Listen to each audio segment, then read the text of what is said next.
Good evening and welcome back to Vegas October 1 Sounds, the Hunter Chronicles. Tonight I'm announcing the upcoming release of many videos, and the first 5 will be started this coming week.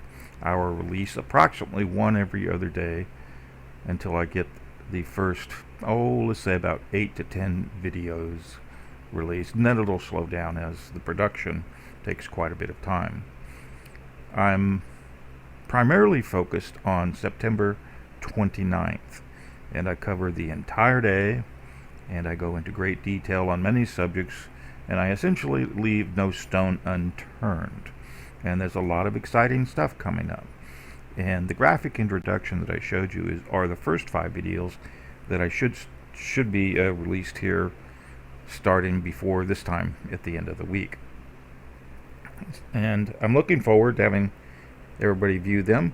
And let me give a brief summary of each of the first 5, and then a brief summary of the remainder, and call it good until I release the first videos.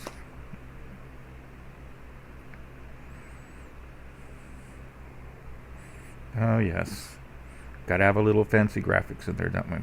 Anyway, the first video that I'll release is a holdover from the September 30th analysis of the AM events, and it goes through my process of creating a chart or graph, as I call it, an event graph, to help me interpret the complexity of the lock interrogation report.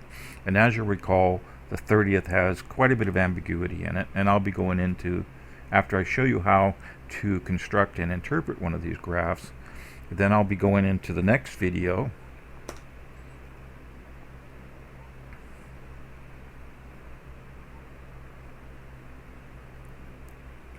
which is a complete analysis, and I do mean complete, in terms of all the possible combination of all the possible theories that are viable anyway for those September 30th AM events. Now this video is not for the faint of heart. A lot of information, a lot of complexity, shall we say, but by the time you've viewed it a couple times and understand what I'm really trying to say, you'll have the best grasp that I know of. Anyway, by the time I get done with this video on this, you'll be able to have the best possible grasp that I can provide on the 3 major theories of what could have happened. Now, to this day, my preferred theory remains that Paddock was not in the room, but the theory that he was in the room is equally as viable, and I give you the ins and outs of all the details regarding that.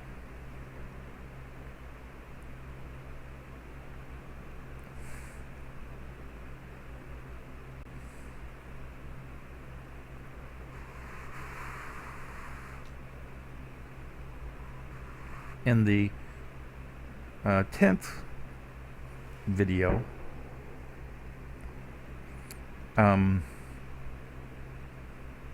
actually, just back up here. I want the 9th video.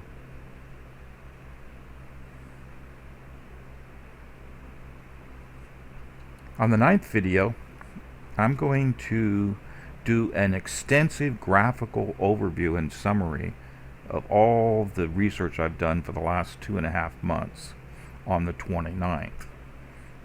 And this is just one slide from the probably 50 or so slides that I introduce in that video. So 009 Hunter Chronicles 29th overview is a major milestone. It's a very easy to view video. There's not a lot of complexity, and it gives you a bird's eye view, shall we say, of what is upcoming in all of the remainder of the videos talking about the 29th. After that, I go directly into a portion of the 29th that causes me great consternation, and it causes me great consternation because it is a 2-hour segment in the morning. Yeah, I know I'm fond of these morning things where the lock interrogation report, which has been the main focus of my research, conflicts directly with the FIT report. And the resolution of this conflict has some interesting consequences, shall we say. And to actually get a good handle on the 29th overall, I had to go into and recreate and re-research a bunch of things like the arrival and departure times, the elevator and camera locations, and the baggage reports. And what I discovered overall is that for certain things, the FIT report is almost completely unreliable. I mean, if you want to talk about what bags came in when and what was in them, the FIT report is misleading at 3/5 of the time. If you want to talk about door entries and exits and elevator things, the FIT report for the 29th is wrong, omitted, or misleads 7/8 of the time. If you want to talk about testimony that's left out, for at least for the 29th, the vast majority of people that Paddock interacted with have no written or summary testimony in the FIT report for the 29th. And it leads you to start seriously considering the motives, intents, and credibility and competence of the people and the agencies who put together the investigative report on the 17th, the October 1 massacre.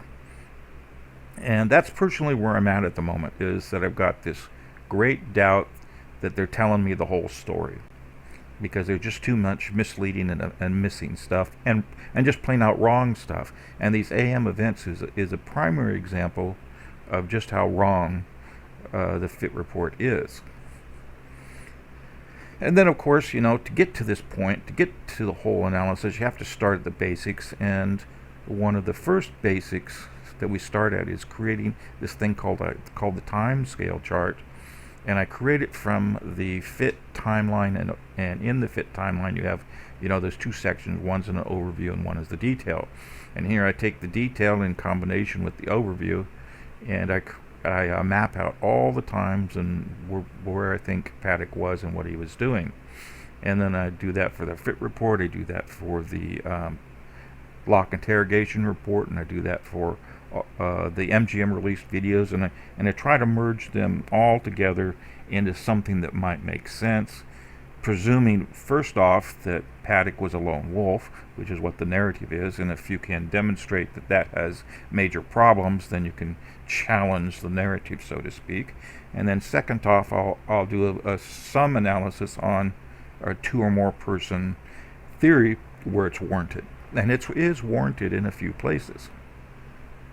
And so episode 12 is creating this time scale from the FIT. And then the next video is about, I guess that was the fifth and last video. I don't know, there is one more. I don't know why I left it out. But anyway, one of the first five will be about taking the time scale that's created from the timeline of the FIT report and augmenting it with all the testimony that's in the FIT report to see if there's pieces that can be resolved, corroborated, disproven, and introducing just a few little bits of the lock interrogation report. For example, the Holdridge, John Holdridge, came in to room 134 to address a quote-unquote odor or smell in the room, which apparently Paddock had called in, and he came up there, and that's pretty much, they have his testimony, but they don't have any time at which he showed up. So you have to go to the FIT report to see if there are any entries in the not in the FIT report, but the lock interrogation report, to see if there's any entries that would suggest when John Holdridge entered the room. And then from that point of view, you can say, excuse me, some of John's testimony may or may not make sense, and some of the fit timeline may or may not make sense. And so we do a comparison of all that information.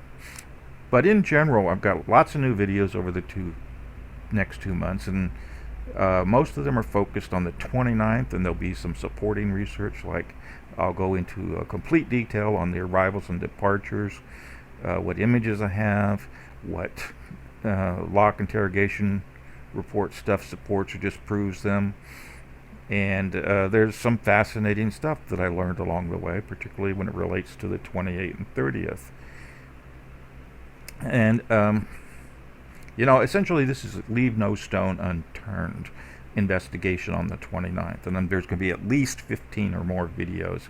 I've already got 5 made, and they're in the final stages of uploading them, getting the 4K resolution done, and adding the little details into the comments, and then I'll start releasing those. And then I have at least 5 more that are currently half to 2/3 done, and then there's at least 5 to 10 after that they're still in the concept. I've done the research. It's just a matter of trying to put it all together in a way that makes sense without creating 100 videos, because the amount of research and analysis that's done for the 29th is, when I step back and I look at it and I go back, it's overwhelming, quite honestly. But I think I'm doing a pretty good job of summarizing and presenting most of it.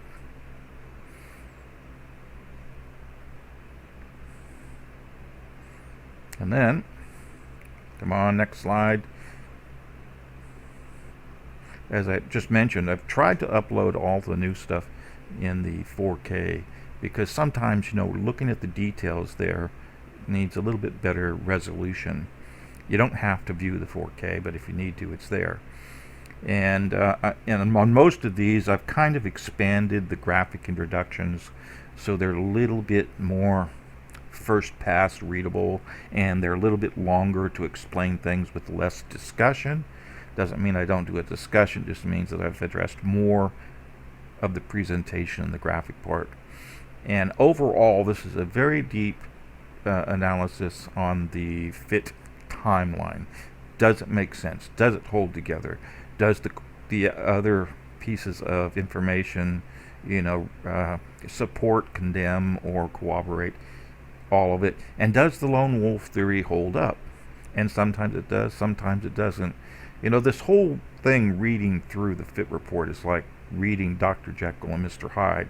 You got Dr. Jekyll, who's the same scientist who's creating this situation where he has an alternate ego, and on that alternate ego pops up Mr. Hyde, and he's the complete opposite of Dr. Jekyll, and he creates chaos. And that's how I feel when I read the fit report. You'll be going along with the section, and the times will look about right, and then you start asking some questions and looking at what's missing and what's presented in the wrong order with the wrong times, and all of a sudden Mr. Hyde pops his head up, and the whole sequence of timeline events becomes suspect, and you're left wondering who's in charge, Mr. Hyde or Dr. Jekyll. Well, anyway, that's pretty much it. Just wanted to do a quickie, let you know that there's things happening this week and in the coming 4 or 5 weeks, as I can produce this amazing stuff. I think it's amazing on the research that I've done for the 29th. Take care, and I hope to see you in the next few videos.